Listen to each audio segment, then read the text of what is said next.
Good afternoon, everyone. Welcome to the Nebraska Chamber of Commerce and Industry Facebook Live and Teleconference. The title of this session is a deep dive on COVID-19, unemployment insurance, and other related issues.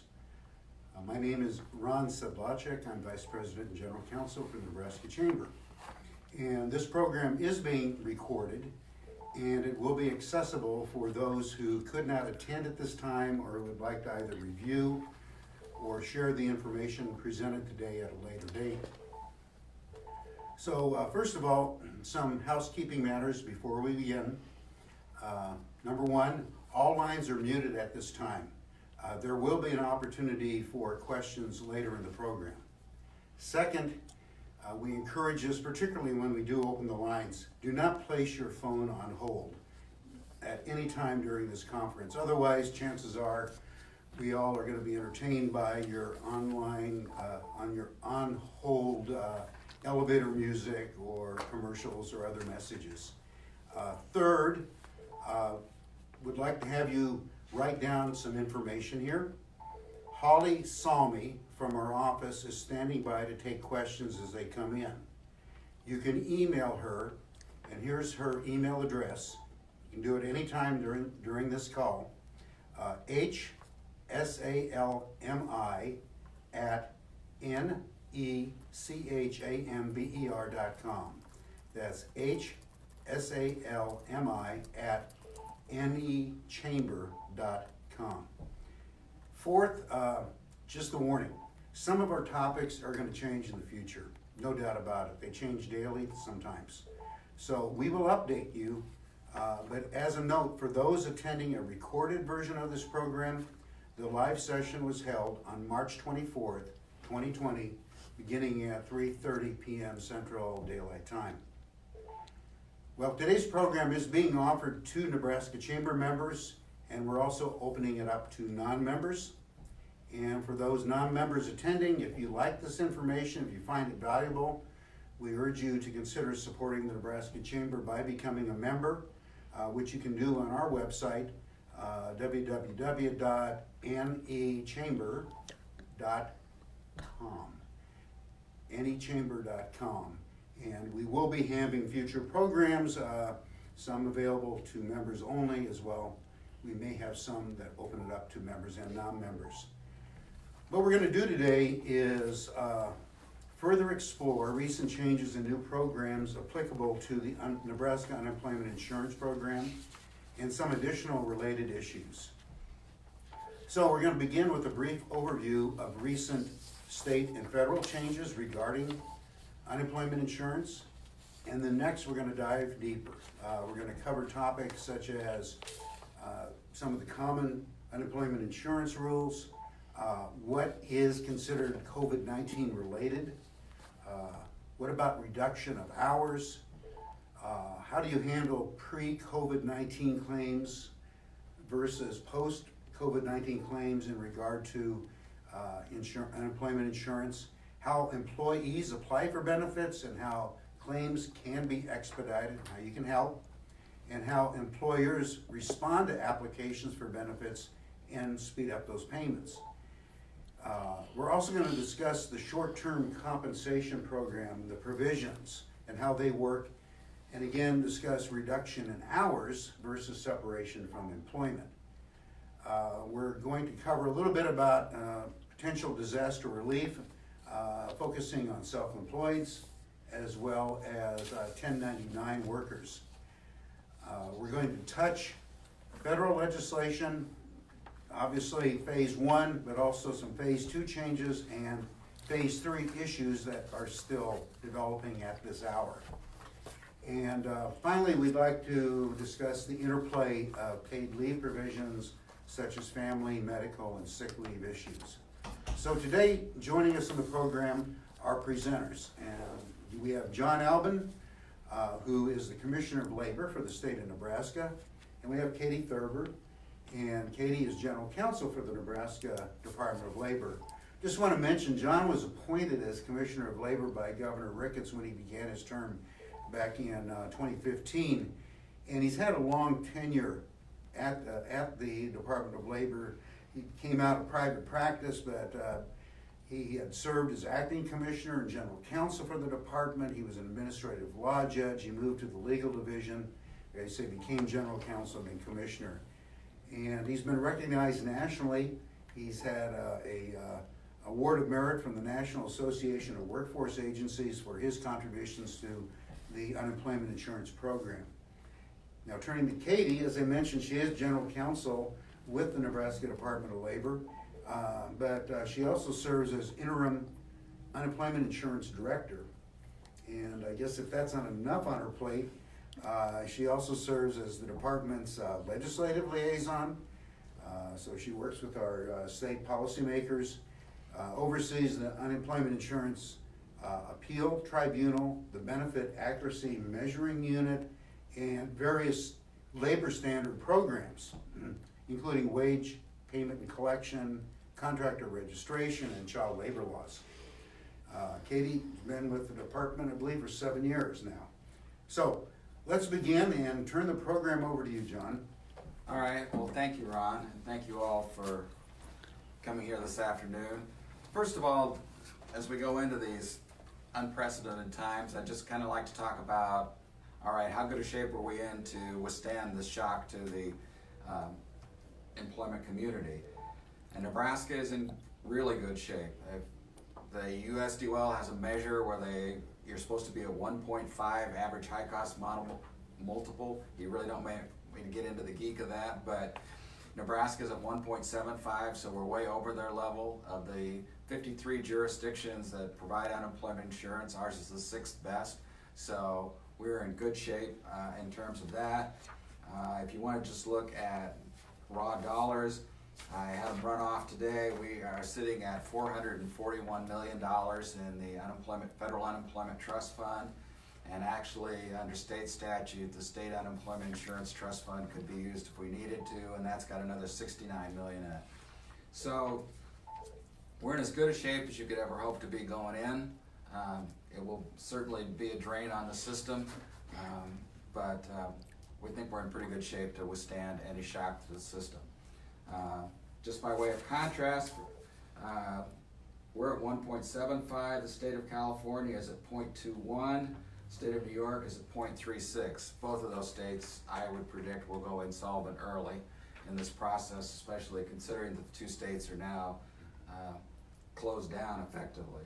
So you may have seen last Friday there was the governor's executive order 20-04, and the governor proactively went out and took some measures to make this process as easy for all of you as it can be. It will not be easy, but it'll at least be easier. One of the things there was a provision that Ron and I worked on back when I was still general counsel, and it provides relief from this current leave of absence programs. I mean, right now, if under prior law, if someone had said, I need to go home for 2 weeks to take care of my kids, because of the COVID-19's closed the school, that person would be treated as on a leave of absence and ineligible for any benefits. So we have suspended that during the period of the executive order, which began last Sunday, March 22nd. It's currently scheduled to end on May 2nd. Obviously, as events are lay out in front of us, I will take a look at that again to see if that needs to be extended. If everybody goes back to work tomorrow, maybe we would end it, but that's probably not too likely from what I've seen on TV today. So that's the first thing. We want to make sure that leave of absence provision did not cause anyone to lose their eligibility for unemployment benefits and make it easier for it all. In conjunction with that, we have gone in and we have suspended the provisions on charging. Normally, if someone is laid off and goes home because your business closed down, the employer would be charged for those benefits. Under the provisions of the executive order, those benefits will not be charged to your employer account. They'll be charged to the pool account and then shared by all employers in the system. Another thing that we did in order to try and help your workers as you close down and to get the benefits to them quicker, under prior law or existing statutory law, everyone has to sit out an unpaid waiting week where they can't draw any unemployment benefits whatsoever, even though they're otherwise eligible. So we've suspended that waiting week. Again, it's part of the social distancing policy. We're trying to get people to be able to go home if they need to go home and draw benefits with a minimal amount of economic disruption in their lives. We've also taken a look at the Executive Order suspends provisions on availability of individuals for benefits. Part of that process is, right now under our current existing regulation, if you're sick for 4 days of a week, you're automatically disqualified. Under the Executive Order, we use a more relaxed federal standard that says you're really only ineligible if you completely removed yourself from the market. So that's not like, I mean, most people who go home, even if they're tested positive and they're sitting out their 2 weeks of recovery, you know, they have every intent of going back and they will be eligible for benefits. Probably more important for you, especially for those of you who might have had someone who was already drawing benefits, is effective last Sunday we have waived the work search requirement. So it seemed kind of silly to have people going out into the workplace and knocking on doors looking for jobs when, first of all, they're discouraging people from getting out in the community, and secondly, right now, there's just a temporary suspension of the availability of jobs. So the work search will be waived, and those people who draw those benefits, those will be non-charged, so it will not show up on your experience account. And even if you're an employer that had a layoff because of weather, your claim will automatically transition over. If you had someone who had lived out their entire attachment period, their 16 weeks, they can go back in and apply now. They will be eligible because the real reason for the attachment provision is to waive the work search for those employees. And so it's waived as to all employees, including those who were previously treated as attached. I mentioned we're going to suspend the provisions on charging so that it just goes to the pool account. And then, and then those provisions will also apply in the case of the short-time compensation program, which Katie Thurber will talk to you about just a little bit more in the future. And just a couple of questions that people, I think, maybe got confused a little bit by the executive order. If your business shuts down for 2 weeks because of the COVID-19 virus and you send anybody home, but you're telling them all when the 2 weeks is up they can come back to work, those people were eligible under the prior law, they're eligible under the current law, so they will be eligible for benefits. The only real difference you'll see is that you won't get charged for those benefits directly to your experience account. So hopefully it doesn't. John, clarify that too. That's for unpaid, correct? That's for unpaid, yes. Now the standard rules will apply if someone, a lot of employers during attachment periods and they'll allow someone to take a couple days vacation a week. We'll apply normal rules as to all paid leave, so it counts as income. There's a 25% disregard of those wages, and then after that it's dollar for dollar. It's another provision Ron and I put back in there quite a few years ago. And I know there's some questions about whether workers who just had their hours reduced but are still going to work, not totally severed from their employment, whether they're eligible. And the answer is yes, probably. What the unemployment law looks at under Section 48602 is if you work less than full-time during the week and you earn less than your weekly benefit amount, then you're eligible for benefits. And so, I know I had one guy call me the other day, was having people come in for 8 hours a week instead of their regular 40. Would that person be eligible? And I can't imagine the salary scenario under which they would not be. So those sorts of people will be eligible for benefits that weren't before. John, I'm just going to interject with just another clarification too. Sometimes people don't understand how benefits are calculated. Could you just do an overview of that? Okay, sure. And break in any time, because otherwise I'll go on crazy. So when we determine a person's eligibility for benefits, we look at the amount of wages that they have earned during their base period. And the base period is the first 4 of the last 5 completed calendar quarters prior to filing your claim. In most cases, we have an alternate base period besides for those that aren't eligible under the standard.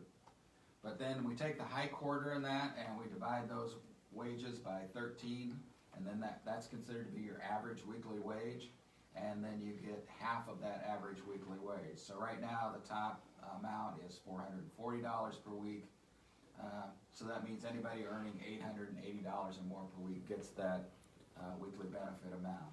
Then once we go into the calculation process, again, any paid leave, wages they earn that week, we disregard the first quarter of those wages, and then we offset dollar for dollar after that. So in the case of somebody that was earning $800 a week, we disregard the first $220 that they received, and then anything else over that is dollar for dollar on offset. And there's a cap. And there's a cap. 440 is the absolute maximum that you can receive under our system. And that's based on 50% of the state average weekly wage, Yes, correct? yes. We do a calculation for the workers' compensation court each fall, and it's the same number that's used to drive the workers' compensation benefits, except for they're a little more generous than we are in terms of payout. Question two, John. Okay. Let's say for seasonal workers, so you're dealing with, let's say, negative balance employers, okay? And let's assume that's construction. Yeah. And they are receiving benefits currently under the system until the spring. Gets a little bit warmer and they're gonna be called back to work, but because of COVID-19 and that issue, kids at home, they have to take off, they're not gonna be called back. Can those benefits be transitioned then from the current program they're on to a COVID-19 claim? Yes, they will be treated as a COVID-19 claim effective last Sunday. Regardless of how they came into the system, as of Sunday, they're COVID-19 in terms of waivers and that sort of thing. And quite honestly, in terms of the COVID-19, we understand how widespread the shutdowns are, the bars and the restaurants and, stores. I guess Gateway's closed now for 2 weeks here in Lincoln, and so we're not going to be doing a lot of pushback. If we have an assurance from the employer that it's COVID-19 related, we're going to apply the provisions of COVID-19 to all those layoffs. So if an employer wants their employee to get benefits and not be charged as an employer, they have to document to you that it's COVID-19 related, right? They do, but we're going to be fairly generous in terms of how we analyze those claims, because right now we are having massive numbers of claims. Some of the employers, especially the larger ones, you don't need to call back the same employer 20 times to say, are you on COVID-19 layoff? So we're going to keep a list, and if the information from the claimant matches up with what the employer has told us they've done, then we're going to take them at their word and get the payments out, because we've really been hit by an unprecedented number of claims since this COVID-19 virus outbreak, and so we need to process those claims. It will take, it's an all hands on deck. We had 34 people adjudicating them last week, and as of Monday, we had 66 people adjudicating those. We're in the process of negotiating out with a private contractor to take some of the phone load off so we can switch more people onto claims, because obviously one of the primary ways that this program can benefit the workers is if we get the money out, and so we're making a real high priority out of processing these claims. Now, we're not gaming the system here, but let's say you have an employer who says, I really don't like this person's work performance and I'd like to let him go anyway.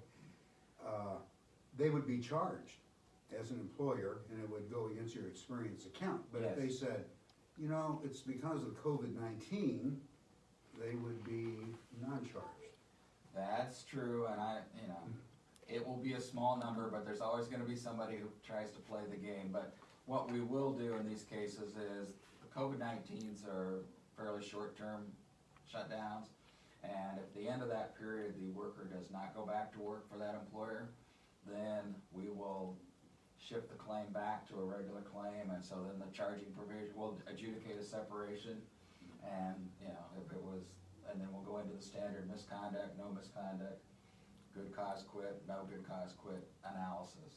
So Yeah, we'll be fairly charitable on the front end, but we will clean up on the back end. I think we have a call, We or have a question, I should say. We have a couple questions coming in from Facebook.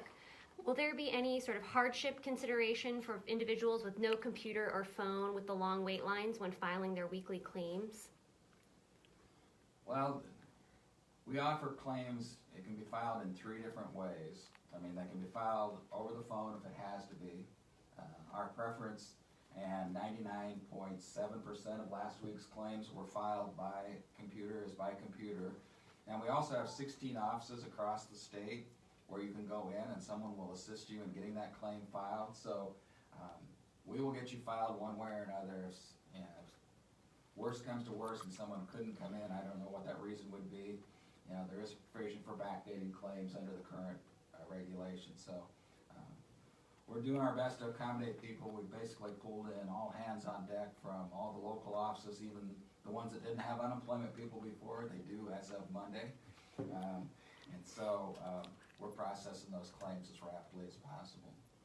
What if someone filed before Sunday, yet because of COVID-19? They will automatically be transitioned on Sunday to a COVID-19 status in terms of Does that have to be redocumented though? No, so the way claimants who filed prior to Sunday will be treated is they'll follow the normal adjudication path, but we can set what we're calling a COVID issue on the claim. And so as long as that issue is set, they'll follow the same COVID executive order path. 2 more and then I'll get back to you. Clarification from my earlier question. In terms of the hardship provisions for someone without a phone or a computer, would it still be required for them to file weekly? Yes, that's a condition of statute that has not been waived. Under existing law, everyone has to come in every week and file their claim. And then But again, they can do that from the local office, and we have special computers and special phone lines hooked up in those local offices to accommodate those people, and that's part of what we've drafted the employment service staff to do, is to be able to help and assist the people in filing those weekly certifications, so we can get it done. And our system is mobile friendly, so if you have a smartphone, it works very well on a smartphone. we do have some folks commenting that the phone app seems to kick people off at potentially high traffic times. Have you been getting that feedback? In general, for the last 2 days, our system has been slow. It's not unique to the phone. They're working to get us additional servers and increase speed, but it's just a pretty large increase in volume. Okay, John, continue, and then we'll turn it over to Katie to talk about the short term. Okay, well, I think I really covered most of the points that I was intending to cover. Katie's also gonna touch a little bit, not only on short-time compensation, but just how I don't remember the final public law number it was, HR 6201 is what it was when it came out of the House and then was passed by the Senate. And a little bit, there's some impact there on the unemployment program as well, and then she's just gonna give you a heads up of something to talk to your attorney about in terms of some new provisions that are in HR 6201. Okay, and then also, we have had some feedback from employers who contract, so they have 1099 workers, and then also self-employeds. Okay. Can you update us on Oh, those sure. 2 issues, please? Well, it's still up in the air federally. There is no state program to deal with the self-employed or the 1099 workers. But under every disaster unemployment assistance program, there's been there since I came to the department, and that's 30 years ago now. They always contain a provision in there to deal with the self-employed when 1099 workers are considered self-employed. And so we were told as early as, you had your conference call at 1 o'clock this afternoon, that they expect that there will be a disaster unemployment assistance provision in the phase 3 that they're working on in the Senate today. It's not a done deal, but it looks like it'll be in there. And then that program would allow people to come in who are self-employed, 1099 workers, and they would file through our unemployment system, but we would route their claims. You don't want to get into the geeks of it, but we would pay them, and they would pay it, and it would be filed through the same system where regular workers file their unemployment claims. Great, thank you. Now, just housekeeping again. If you have questions, you can email them to hsalmi@ne, Nebraska means nechamber.com. So, Katie, you want to talk a little bit about short-time compensation? All right, short-time compensation is a program that we have available that is designed to prevent layoffs. So the concept is that instead of laying off your workforce, whether it's 5 individuals or 10 individuals, you reduce the hours worked of a bigger group. So it's an employer-driven plan, and the employer must apply for approval. But it's really geared at allowing you to reduce hours, and then in turn, typical, as Commissioner Albin spoke on, typically our unemployment, if you have earnings, it's a dollar for dollar reduction after that first 25%. For STC, which is what we call short-time compensation, we go off of hours worked. So instead of looking at the dollar for dollar reduction, we look at the percent of hours reduced and then calculate your adjusted weekly benefit amount after that. So if you only reduce an employee 30%, in most cases they would not be eligible for unemployment because they would be high earnings. With STC, we don't calculate how much they actually earned, we just pay them then 30% of their weekly benefit amount. So to apply for short-time compensation, that program is on our AnyWorks website as well, and it's an employer, as I stated before, it's employer-driven. And what is nice about that program is claimants don't actually have to file a weekly cert. It's an upload each week for the employer, and as long as you're consistent, you just have to hit submit once you get it inputted the first time around for each week. If there are changes, you'll have to input that as it goes along. I know one of the questions was if employees have already filed for unemployment, but you want to switch to short-time compensation. When you submit your plan, if you could just note that, there are free-form text boxes. If you could just note which employees you know have already filed for unemployment, we can make sure and fix that on our end. Otherwise, it'll get a little messed up, but it can always be fixed. Katie, could you share with them there's an online guide for that, Yes. and where you can find it? Yeah, you can find the online guide at dol.nebraska. Oh, let me see. Sorry, I'm trying to find the actual website link for it. I have the guide right here. I think it's just at dol.stc.nebraska.gov, I believe is where the online guide is. Or you can search Nebraska Department of Labor, Oh. short-time compensation, and probably get right to the site. Sorry, I got the actual spot. dol.nebraska.gov/STC is where you can get all of our guides for that program. Let's expand the conversation for a moment. And are there wage payment and collection implications when it comes to the new family leave, medical leave, personal leave programs that have now come down from the federal side? And when you're dealing with particularly small employers who are having problems cash flowing, how is that going to work? There are definitely implications, and unfortunately the answer is I'm not 100% sure how that's all going to play out. The U.S. Department of Labor did release a public press release, and in that they stated that they are not going to bring an enforcement action against any employer for violations of the Act so long as the employer has acted reasonably and in good faith to comply with the Act for the first 30 days of the Act. So you have to pass the smell test. Yes. As far as the actual wage payment, it's an interesting area because we only enforce Nebraska law at the Department of Labor. And most of these provisions that are coming out are at the federal level. So I'm guessing we will still see the complaints, but it'll be up to U.S. Department of Labor to enforce those. Okay, now, John, you had a comment that you were, probably back to the subject. Well, I was just gonna, under both the short-time compensation program, where it's required the employer file it, and in the case of a mass layoff, the employer can actually file the claims for their employees. And I would recommend that if at all possible, if you go to anyworks.nebraska.gov, you can get the explanation of the process, and I think we've even got a video up there now on it.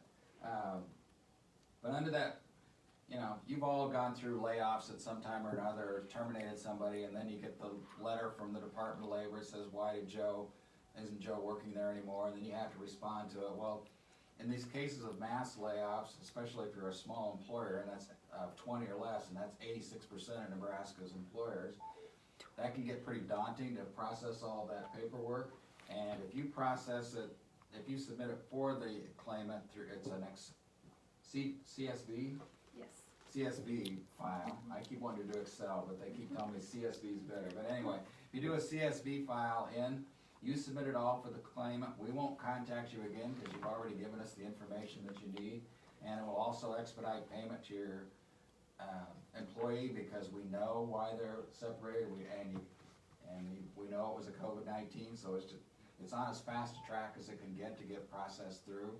So We've had comments, you know, from some smaller employers who've had some hard meetings and emotional, and have offered to help, and it goes a long way, particularly if you feel that the situation is temporary, hopefully temporary, and to expedite those claims. yeah, and we've really turned everything on our heads to try and accommodate those filings. I mean, it's like Katie's pulled most of her legal team in now to processing the short-time compensation program claims, just so that we can get those filed and submitted and get the money flowing back out to the workers. We do have several questions related to short-term compensation. How does the STC program calculate a salaried worker as opposed to an hourly worker? So the actual benefit amount is the same calculation as regular unemployment, and so we do not care about hours for the benefit amount. The reduction, if they are a salaried worker, we base that on 40 hours worked. So when you're doing your plan, just assume 40, and if you only want 20, reduce them 50%. Okay. And I should add, the hours of reduction have to be within 10 and 60%. If you exceed that, if it's less than 10, they will not be eligible, and if they go beyond 60, they will switch to regular unemployment. So that was an additional question, sort of what's the maximum and the minimum. So thanks for answering that question. Under the short-term compensation program, can you explain if people work less than full-time, how do you determine that they're eligible? I think you just kind of answered, but do it one more time. Yes, again, so the monetary eligibility piece follows the same path as regular unemployment. So as long as they meet the base period earnings, they will be eligible.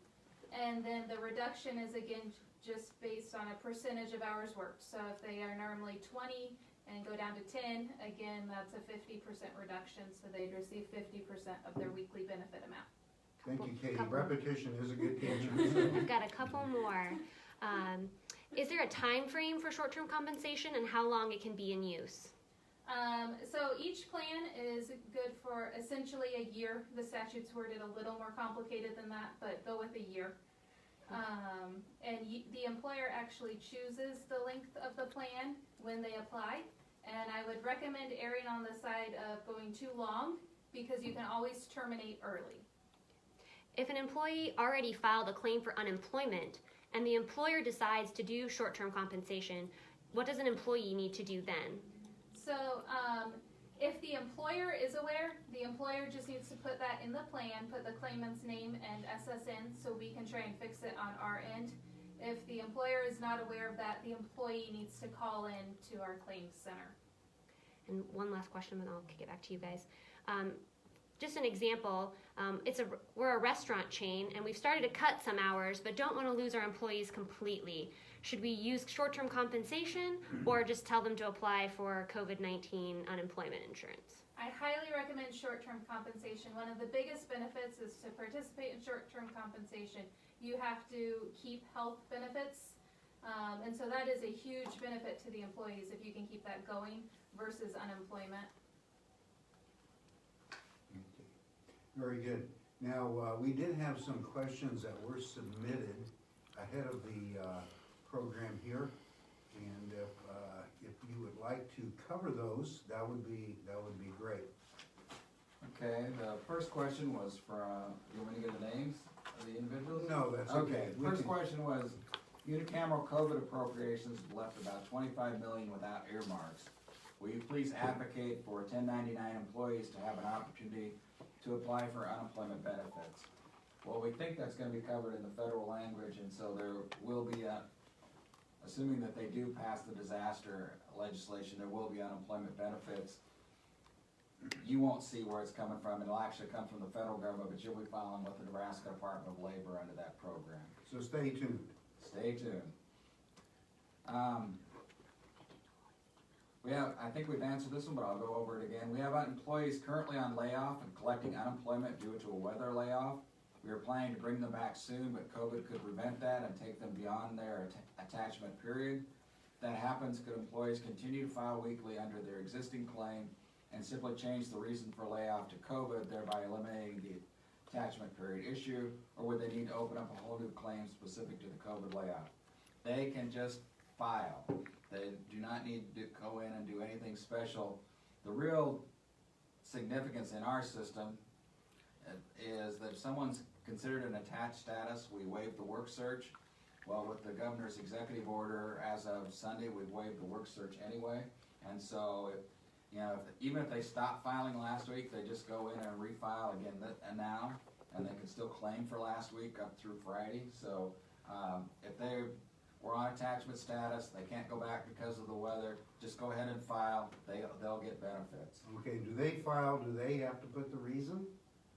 There's no reason. Instruction? There's no reason that has to be offered right now. The only two things we're looking at two things right now. Are you unemployed, and have you filed this week? I mean, we're really down to The basics. the basics, so we won't, we'll ask you if you're able to bail when you had wages and all that, but the real thing is, if you're unemployed, you're gonna get paid right now, and you've still got benefits left on your claim. How long will the recently charged unemployment requirements, waiting week, work search requirement, unemployment insurance be in effect given the uncertain long-term impact of COVID-19? I see that the requirements have changed for claims filed between March 22nd to May 22nd, but will these changes be reevaluated after May 2nd? Actually, they'll probably be reevaluated a couple weeks ahead of that, and so we'll take a look and see what's going on. I mean, I know the president has been talking about he'd like to have things started back up by Easter, and I hope he's right. If that happens, then there wouldn't be any need to extend beyond May 2nd, probably.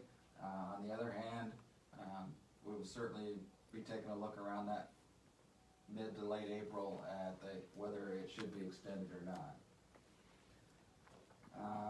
What actions do you recommend businesses to take now to ensure that they have a workforce in the future, i.e. if a business has to lay off an employee, what can they do to ensure that the employee will have a job to come back to given COVID-19 does not kill the business completely? Well, I hope there's not many of those fatalities. I'm sure there will be some, but I'm just hoping it's minimal. But I think the short-time compensation plan is one of the better ways to do that. If you keep the employee, if you can, keep the employee there for a few hours a week at least, and then we'll give them an unemployment benefit on top of what you pay them as wages. So that's the best way that I can think of if it's possible for you. And I know Katie's team is working really hard to process the short-time compensation claims as quickly as they can. One question is, have there been any changes in regard to contributing employers as far as payments due? Or does that continue on because of cash flow issues?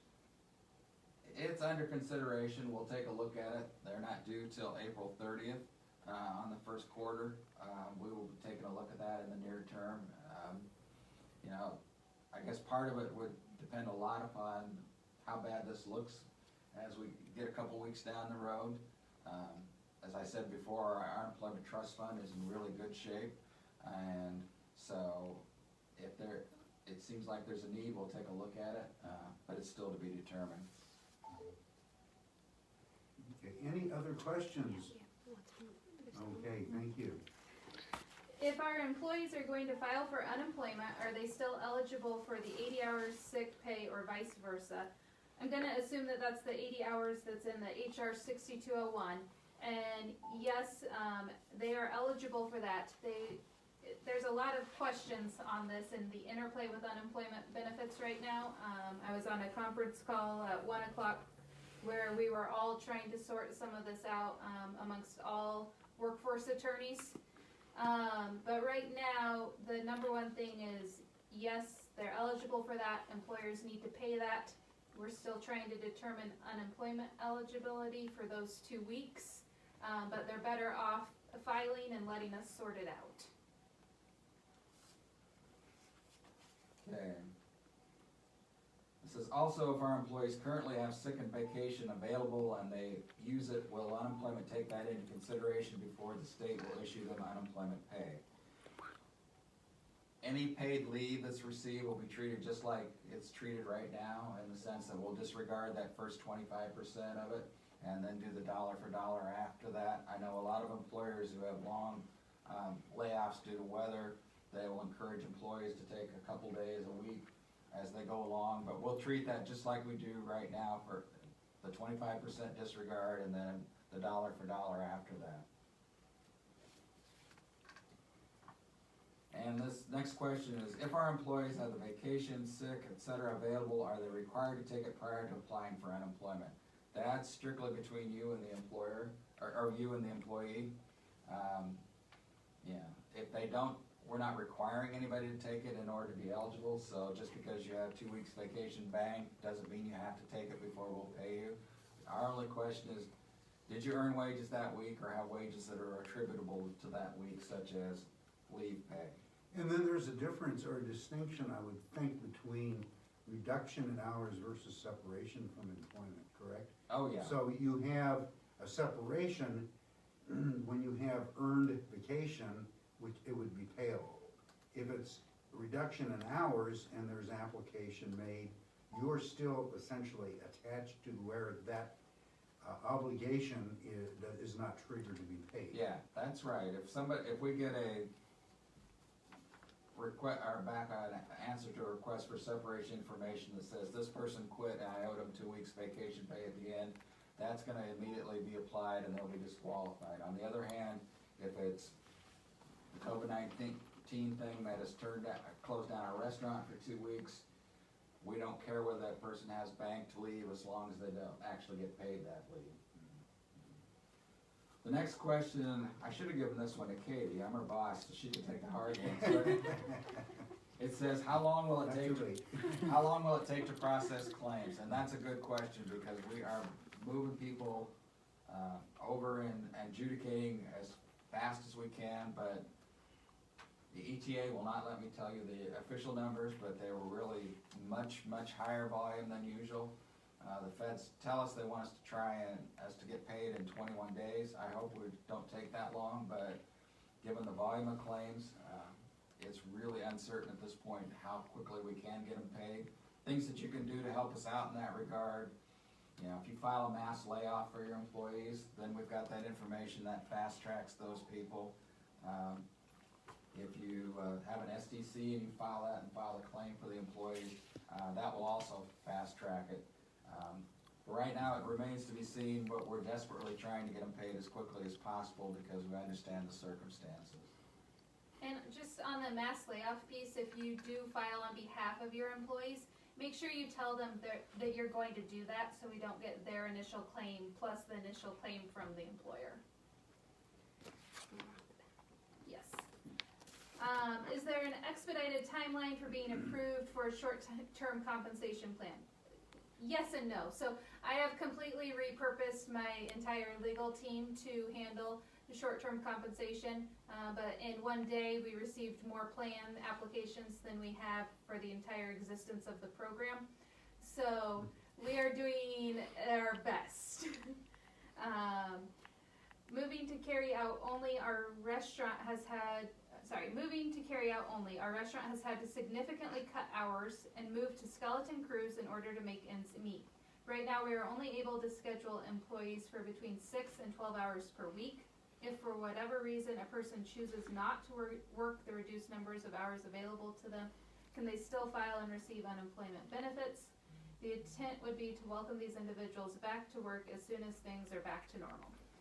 So that's actually one of the areas of law where we've given some flexibility, that if they are choosing not to report to work because they have childcare issues now, or they have a genuine medical issue that would make it difficult to report to work right now, that will be allowed. If they just straight up quit with no reason, that'll still be treated as the normal course, but we would just always advise everyone to apply, and we'll determine eligibility at that time. If we apply for and are approved for a short-term compensation plan, how do we handle employees who have already filed for unemployment but continue to work? Is there a way to move them into the STC plan? Yes, I believe I already touched on that earlier, but if you know up front that they've applied, just note that in your application. There are free-form text boxes. I don't care which one you add it to, just add it. And if it's already in existence, we'll just make sure to get them moved. I have several questions from online. Here we go. When you say reduction in hours, does that mean furlough? No, not necessarily. So just the way short-time compensation works is you have to structure units. So if you have a auto body shop and you have a team that just does paint, and you have a team that just does, I don't know, tire repair. Tire repair is still in great shape, but the paint area is hurt.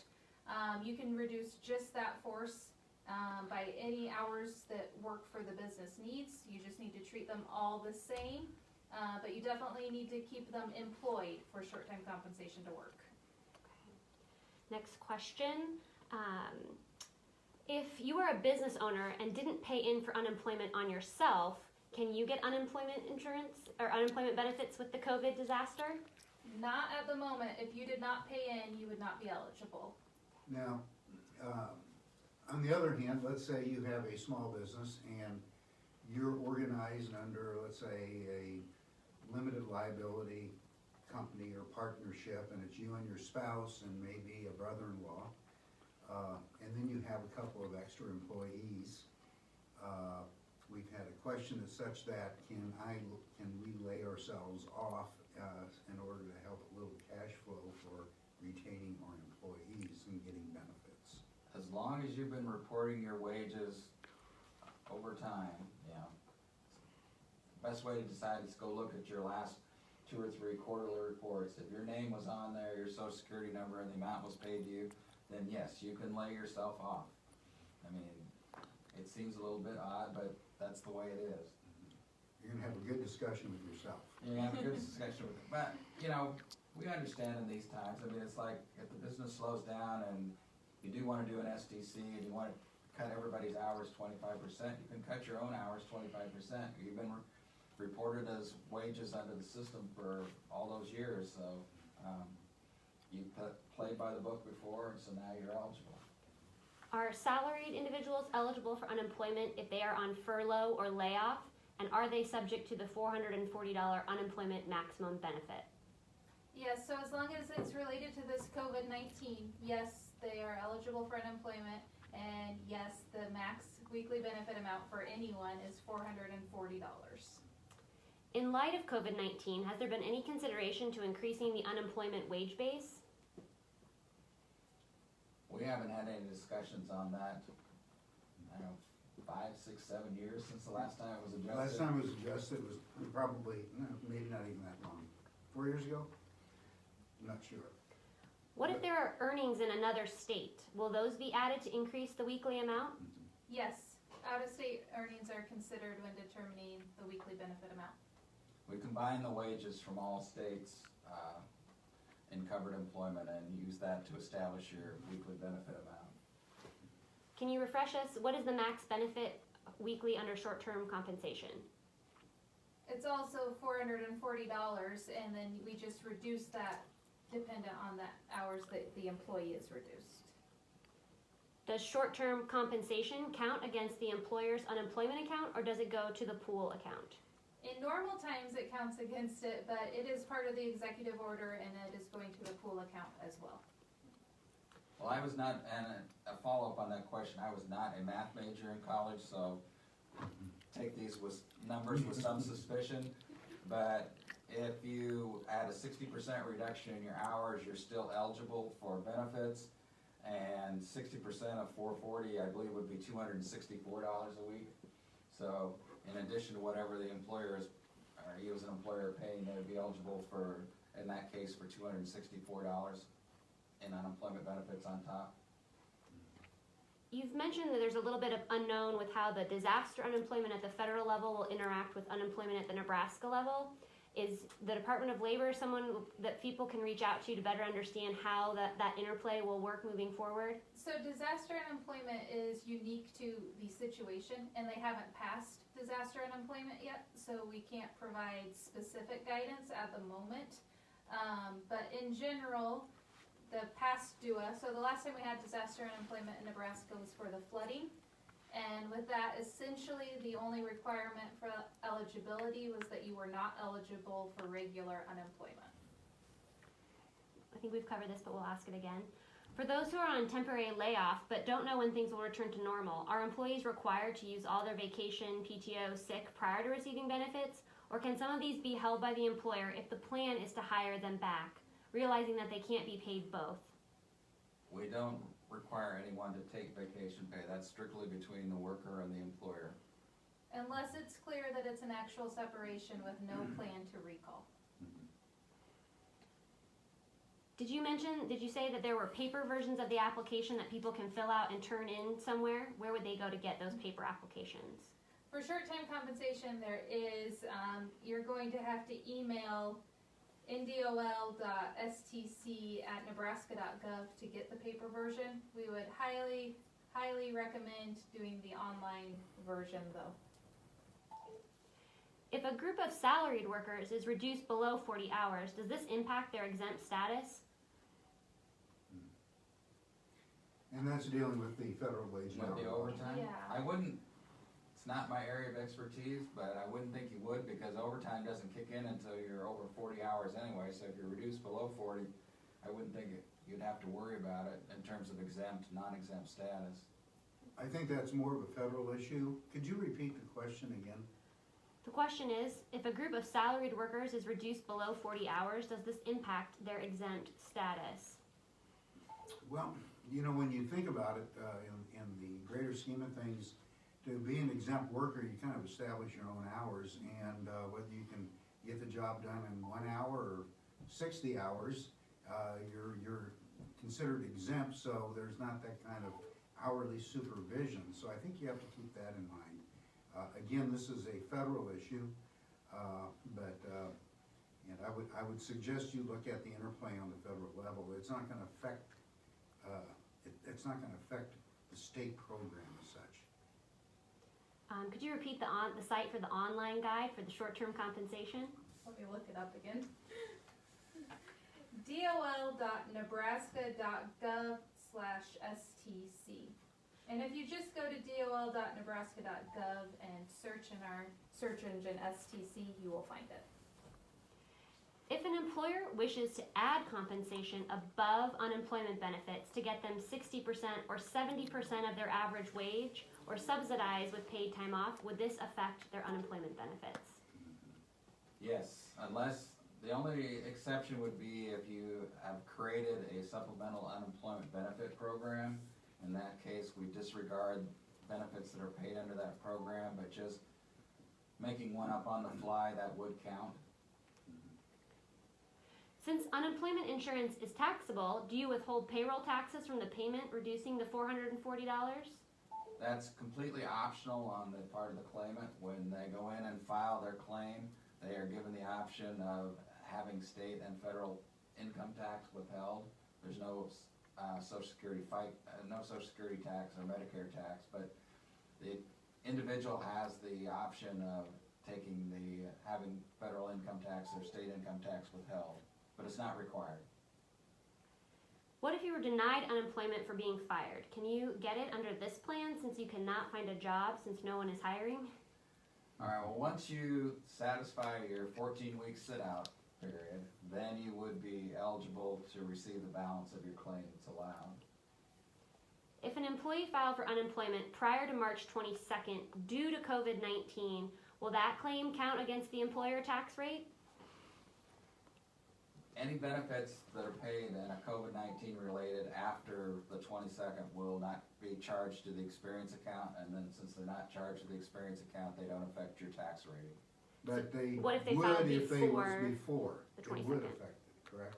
No, only benefits paid before. The executive order says any claims, and under our little corner of the world, a claim is a weekly claim as well. And so if you filed, you may have been charged the employer the week before, but as of the 22nd, which covers the previous week, I know. Any certifications that are filed and benefits that are paid for a certification on or after March 22nd will be non-charged if it's COVID related, regardless of how the claim started. Are salaried / exempt employees able to participate in short-term compensation? Yes.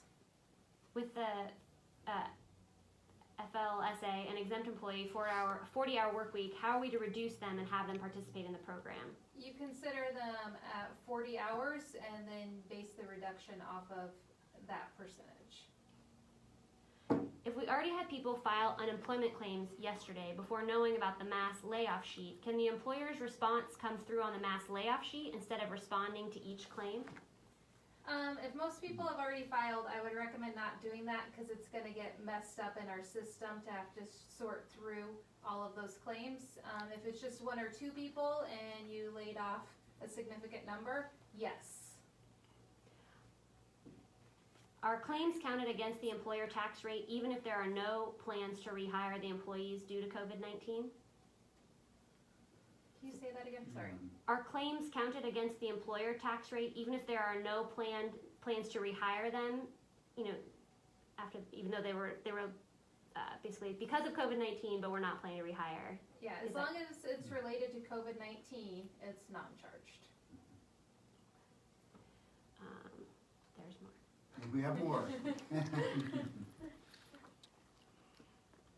I have seasonal academic employees that have been laid off 2 months early. Some are getting into trouble because it is longer than the normal 112 days for layoff status. Will they keep their benefits? Yes, so that goes to the attachment issue. The 112 days is for worker attachment, and everyone right now is work search deferred, which is the key issue of worker attachment, and so that won't factor in. Bear with me. Can you again go over how to calculate or how to file the paperwork for a salaried employee to participate in short-term compensation? We're just getting a lot of. So yeah, it'd be a lot easier if I could show you the application, but in the application you're asked usual hours worked for the employee, and in that spot you need to put 40 hours. And then you can tell us to your best guess what that percent reduction is. So if they're only going to be, I keep using 50% because the math is simple, working 20 hours, you can tell us the reduction is 50%. But each week you have the opportunity to adjust that, and we don't hold you to it. It's simpler if you stick to it just because it's less work when you file each week, but we do let you adjust that throughout the plan. If someone is self-employed with no other employees in the company, how would their weekly benefit claim be determined? So self-employment is all dependent on whether or not they were paying into the system previously. So if you were not paying into the system, you're not going to be eligible for regular unemployment. And remember, the cap is a hard cap.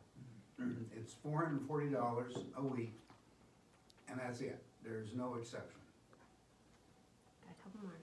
We're still open for business. We have senior employees and some in high risk with no COVID signs or symptoms, but they're uncomfortable coming to work. Do they qualify for unemployment? if it is okay with the employer for them to stay home, then they would be considered COVID eligible. Is there a minimum number of employees to participate in short-term compensation? I've read there's a minimum need for a minimum of 3. Correct. Each unit has to have at least 3 employees, and that is a federal requirement. What happens if you select short-term compensation and the government mandates that you shut down as a non-essential business? How do you then convert your people to full unemployment? So there will be an option where you can log in and select to terminate your plan. And so you can terminate your plan, and then we can switch everyone to regular unemployment. And also, I think in the system, if you submitted a 0 hours for that week, wouldn't the system automatically kick them over to regular unemployment? It does. So we've already applied. Can we now amend that while it's being reviewed to add salaried employees? Yes, you definitely can. Just resubmit, and actually don't even resubmit. I need to make sure I don't get the wrong email inbox. Call 402-471-9912, and we'll take your information and correct your plan. That'll be simpler than resubmitting. You wanna give that number one more time? 402-471-9912. Thank you. Got a couple more and then we're getting close. If an employee has 2 jobs and one continues but the other ends due to the virus, can there be benefits for the lost part-time income? Yes. I mean, it'll be the standard calculation, just like any other time. We'll look at the amount the individual earned that week, say they were $880 or more, so between the two of them, if they only earn half that amount, then we'll take the wages, disregard the first 25%, apply the rest on a dollar for dollar, and then they get their benefit. Are there any remaining steps needed to activate the federal disaster unemployment assistance program, or are we just waiting on the feds, or is there anything that Nebraska needs to be doing at this time? Waiting on Congress. Well, we're waiting on Congress. There will probably be a lag of a week or 2 from the time it gets passed to the time it actually gets implemented, because we've got to automate it all, so we'll have to reprogram everything to get it done. But we have a standard DUA already built into our system, so it's a question of how much Congress tweaks it, and not that I'm accusing Congress of tweaking legislation sillily, but if that's a word. But as long as they don't do some crazy tweaks, we can get it up pretty quickly. If they do some crazy tweaks and do some retroactive stuff and all that, it could complicate matters.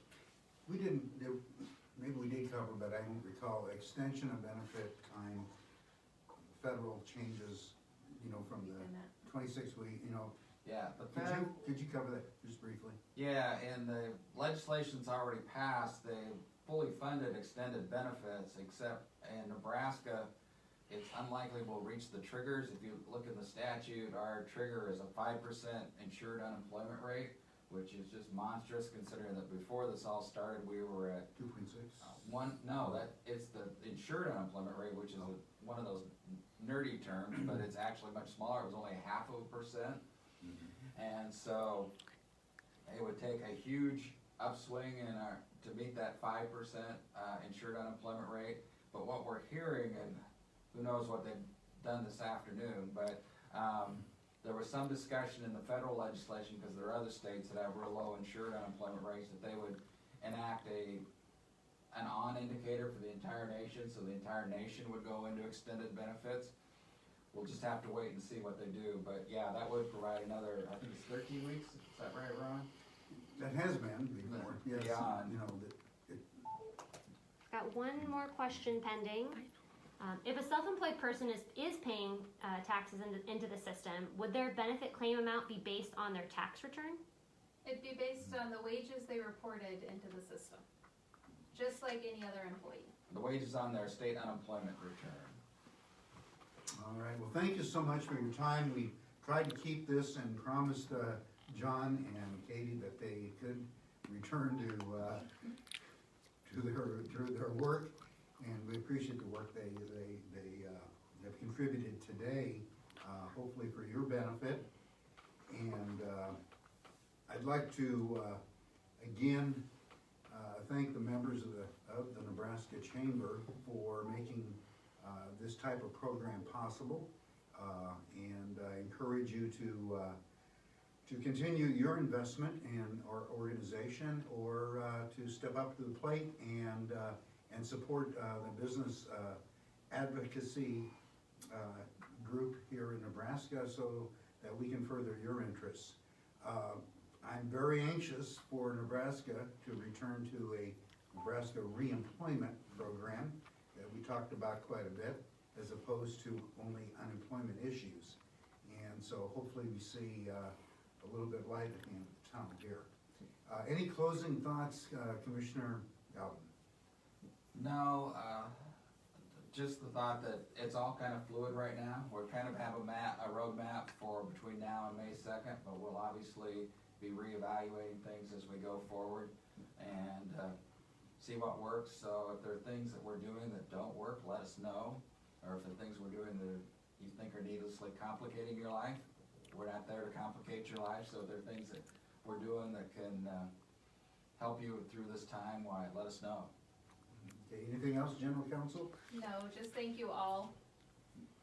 Yeah, thank you. We appreciate the opportunity. Okay, with that, we're going to close the program.